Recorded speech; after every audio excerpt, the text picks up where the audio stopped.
while there's lots of greenwashing and PR around sustainability and what makes sustainable fashion, we wanted you to meet a local brand that is walking the talk. It's a lot more than just producing goods from something that you believe to be sustainable, but it's actually understanding the whole process itself. Generally, Africans have had the healthiest relationship with the environment since the beginning of time, and the last to be modernized, one of the last cultures to be modernized. The cottage industry in Africa also is one of the biggest dominating industries, meaning there's a lot more handwork and artisanal work going into what is produced in fashion, making it relatively part of the slow fashion movement.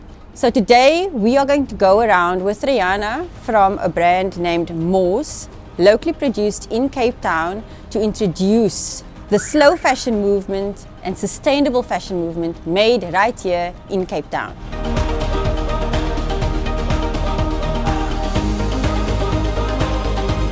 As human beings, we have a moral obligation to take care of what's been entrusted to us, which is this earth. There is no plan B, we only have plan A. So we have this one planet and this one earth, and we have to try and take care of it to the best of our ability.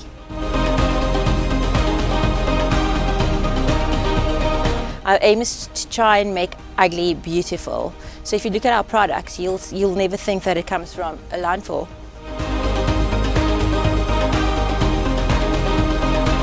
Well, in my experience, I find that the people that support us and love us are very much about cleaning the environment, about sustainability. They're also very much about Ubuntu, so they're not the customer that's all about me, myself and I. They genuinely care.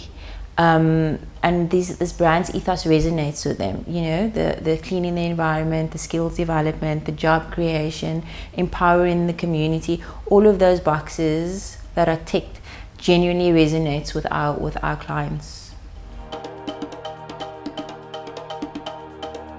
So the process involved in the manufacturing process is we come to the landfill or the depot, we collect all the material from the depot, we take it back to our studio before we put it through a thorough cleaning process.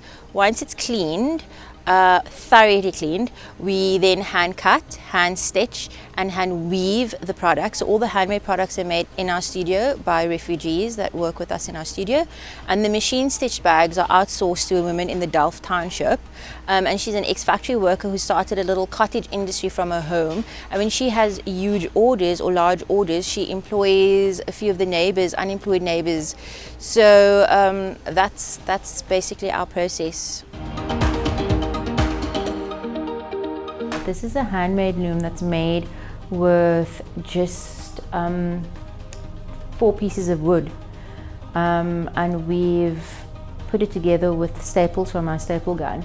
And this is Trevor, and he is a very integral part of Morse design, and he's from Malawi. You can say hello, Trevor. Hello. So this is Trevor weaving the recycled tyre tube. And then once this is done, this is what it looks like. Okay, and once that is done,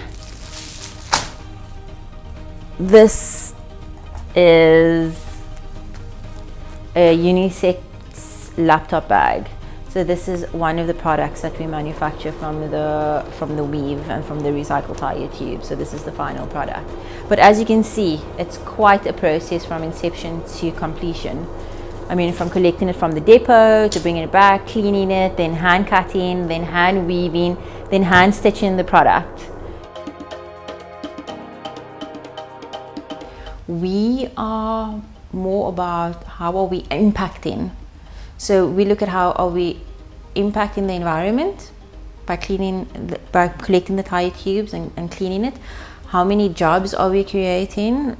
How many women is Josie able to employ when we give her big orders? How many refugees are we able to employ and impart our skills and our knowledge on? Because basically what we're trying to do is also teach people that, you know, the people that work with us, that you don't need expensive machinery in order to start a business. You don't need to have a lot of capital. All you need to know is the skills and use raw material. So when people leave here, they're able to actually implement what they've learned and start their own businesses. So, you know, the circular economy doesn't only pertain to the products that we're making, but it also the people that we're working with.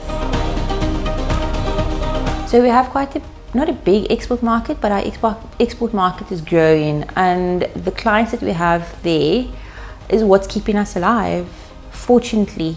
We're really grateful for it because people are far more conscious with regards to sustainability and conscious consumerism in Europe than they are in South Africa. So when people hear about us, then they love our brand, they love our product.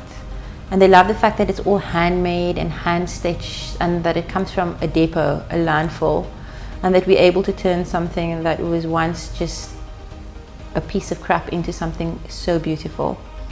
But in terms of profitability, would you say that your profit margins would be comparable to a normal business, like any other? No, our profit margins are extremely low. We have very low profit margins because we want most designs to be accessible to everybody. So we don't only want a niche market. We want everybody to be able to afford to buy a bag. So it's been a struggle. It's been hard. But you know, we're just optimistic and we just soldier on and hope for the best. I mean, our intentions are good and pure, so only good can come from it, right?